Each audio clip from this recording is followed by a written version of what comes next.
The Happiness Roundtable is a project that convenes leadership in the happiness movement and advances the happiness movement through sharing and through collaborating.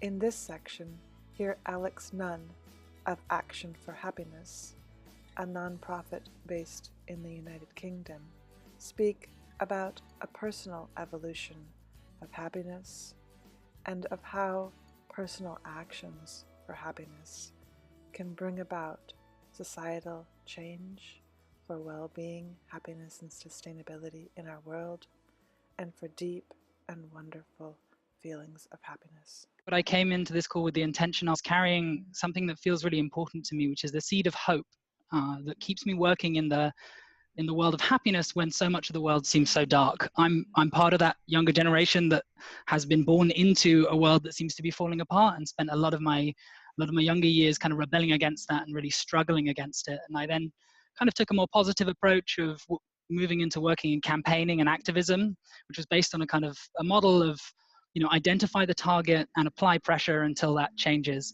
However, I quite quickly noticed that it wasn't very effective. It seems to create a lot of conflict. It seems to waste a lot of energy, and it requires people to be in a kind of emotional space of anger and kind of resistance, which can be quite depleting and causes a lot of burnout. I moved over to Action for Happiness because it's offering a very different alternative. And this is the sort of seed of hope for me in this more organic way of instituting change by seeding out in a broad way personal transformation. I think at the core of what we do at Action for Happiness, it's about asking people to look deeply into the nature of what happiness really is, particularly for them, not offering them kind of examples or models to follow, but inviting them to just stop and think. What happens across the board we've seen with people that we work with is that as they start to ask that question, they become much more aware of what's blocking their happiness, what are the sort of false aspects of happiness, and we've talked a lot about consumerism, we could go down that line in this space. And how to begin to liberate themselves from that.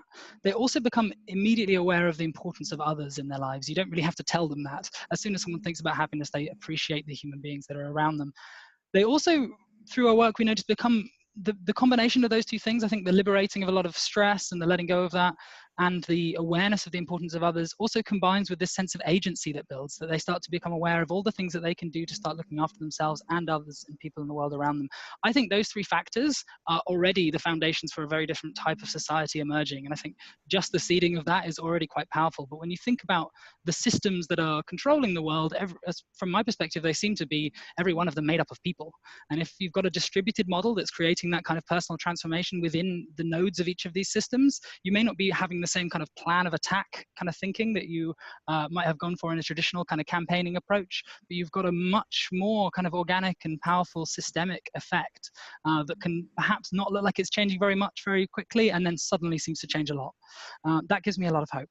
Another aspect I think that's really important in happiness is the inclusion of people who are already doing social justice work, and including the sort of dark side, really reaching out to people who are in that space of burnout, who are trying to make change happen, and showing them that actually intelligent emotionality can give them more hope, new solutions, make them less confrontational, and find ways that they can actually achieve things they wouldn't have otherwise been able to achieve, I think is a really important aspect of this space. And it talks to this, what I think is this really central issue is, we've talked about the happiness movement maybe getting lost in the kind of self-help, kind of fluffy sort of surface level. And I think bringing in some of these darker shadow aspects is really essential. But the challenge is how to do that in a way that is both kind of truthful and loving and inclusive, such that actually everybody can be involved with it without it kind of turning people off and creating new divisions. In terms of our model with what we do at Action for Happiness, we've got an 8-week course called Exploring What Matters, which brings people together in grassroots communities around the world to explore some of these big questions, and using a model we call Tune In, Connect and Take Action. Tune In, which is about using mindfulness and gratitude to meet yourself where you are in a positive way.